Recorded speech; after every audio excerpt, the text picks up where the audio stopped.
స్తోత్రం. దేవునికి మహిమ కలుగునుగాక. ప్రభుతో ప్రతిదినం అనే ఈ ఆధ్యాత్మిక కార్యక్రమాన్ని వీక్షిస్తున్న దేవుని పిల్లలైన మీకందరికీ నెమలి షాలేము సంఘపక్షముగా శుభములు వందనాలు తెలియపరుస్తున్నాం. దేవుని బిడలారా, ఈ ఉదయకాల సభలో దేవుడు ఓ ప్రత్యేకమైన ప్రశస్తమైనటువంటి మాట మనతో మాట్లాడడానికి ఆశపడుతున్నారు. వాక్యులు మనం ఒక మాట జ్ఞాపకం చేసుకుంటే, యోహాను రాసినటువంటి మొదటి పత్రిక 2వ అధ్యాయం 15వ వచనంలో రాయబడుతూ వచ్చినటువంటి చక్కని మాట అంటాడు,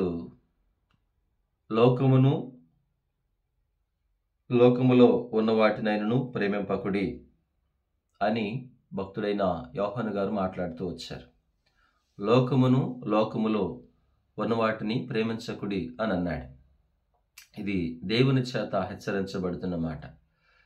లోకములో ఉన్నవి ఏమున్నవి? లోకములో ఉన్నదంతా కూడా శరీరాశ, నేత్రాశ, జీవపు డంబము. దేవుని బిడ్డలారా, లోకంలో ఉన్నదంతా కూడా శరీర సంబంధమైనవి. ఎందుకు లోకాన్ని ప్రేమించొద్దన్నాడంటే, ఇవన్నీ కూడా లోక సంబంధమైనవే గనుక, లోకములోనిది ఏది కూడా పరలోకానికి చేర్చలేదు గనుకని మరి ఈ మాట దేవుడు మనతో మాట్లాడుతున్నాడు. ప్రియ దేవుని బిడలారా, గమనించండి.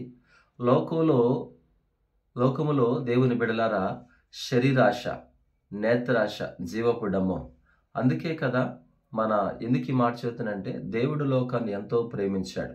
అయితే లోకములో ఉన్నటువంటి మనలను ప్రేమించి పరలోకానికి చేర్చడానికి ప్రభువు కూడా మనల్ని ప్రేమిస్తున్నాడు. నా దేవుని బిడలారా, ఏమని మీతో నేను జ్ఞాపకం చేస్తున్నానంటే, లోక సంబంధమైనదంతా కూడా పౌలు గారు ఏమంటాడు తెలుసా? మీరు క్రీస్తుతో కూడా లేపబడిన వారైతే పైన వాటిని వెదకుడి, భూ సంబంధమైన వాటి మీద మనసు పెట్టకుడి అని పౌలు గారు చెప్తూ వచ్చారు కదా.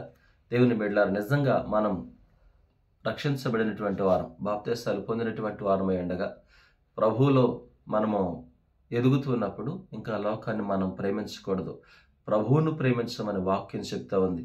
అయితే పౌలు గారు చక్కని మాట ఏమంటారు తెలుసా? పైనున్న వాటిని వెదకమన్నాడు, పరలోక సంబంధమైన వాటి మీద మనసు పెట్టమన్నాడు, భూ సంబంధమైన వాటి మీద మనసు పెట్టకూడదని పౌలు గారు మాట్లాడుతూ వస్తూ ఏమంటాడు తెలుసా? ఆయన అంటాడు చక్కని మాట, లోకాన్ని నేను పెంటగా ఎంచానన్నాడు.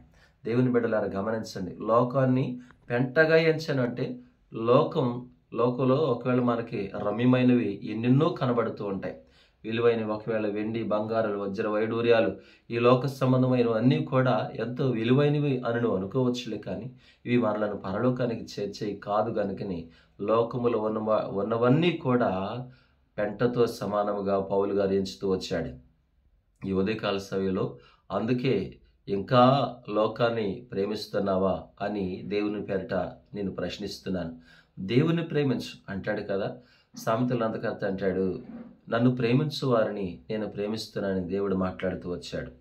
నన్ను ప్రేమించు వారిని ఆస్తికర్తలనుగా చేయుదును అని మాట్లాడుతూ వచ్చాడు. దేవుని బిడలారా, ఆయన ప్రేమిస్తే మనలను ఆస్తికర్తలుగా, ఈ లోక సంబంధమైన ఆస్తిపాస్తులే కాదు కానీ పరలోక సంబంధమైనటువంటి దేవుని బిడ్డలారా, యేసయ్య అంటాడు, ఈ లోకంలో మనం పోగొట్టుకుంటే ఇహమందును పరమందును కూడా 100 రెట్లుగా ప్రభు కలుగు చేస్తానని మాట్లాడుతూ వచ్చారు. కనుక అవి మనకి కలగాలి అంటే, కావాలి అంటే లోకాన్ని మనం ప్రేమించకూడదు అని వాక్యం చెప్తా ఉంది. అంటాడు కదా 17వ వచనంలో, ఇదిగో లోకమును దాని ఆశయి గతించిపోవచ్చున్నవి గాని దేవుని చిత్తము జరిగించువాడు నిరంతరము నిలిచి ఉంటాడని ప్రభు చెప్తూ వచ్చాడు. గనుక దేవుని బిడ్డలారా, లోకపు ఆశలను మనం ప్రేమించక దేవుని చిత్తాన్ని మనం జరిగిస్తే నిరంతరమును కూడా మనం దేవునితో యుగాయుగాలు ఉంటాం. అట్టి కృప దేవుడు మనకందరికి దయచేయునుగాక.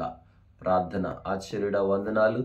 ఈ మాటలు మా హృదయమును పలుకల మీద మీరు రాసి ముద్రించి భద్రపరిచి మహిమను పొందమని, ఇదిగో నాయన వాగ్దానాలు వీక్షిస్తున్న ప్రతి బిడను దీవిస్తున్నామని కోరుకుంటూ, కార్యాలు మీ చేతులకు అప్పగించుకుంటూ యేసయ్య పరిశుద్ధమైన నామములు ప్రార్థిస్తున్నాం. పరమ తండ్రి, కుమార, పరిశుద్ధాత్మ త్రియేక దేవుని దీవెన ఇప్పుడు ఎల్లప్పుడు సదాకాలం తోడే నడిపించునుగాక. ఆమేన్. అందరూ కూడా వందనాలు.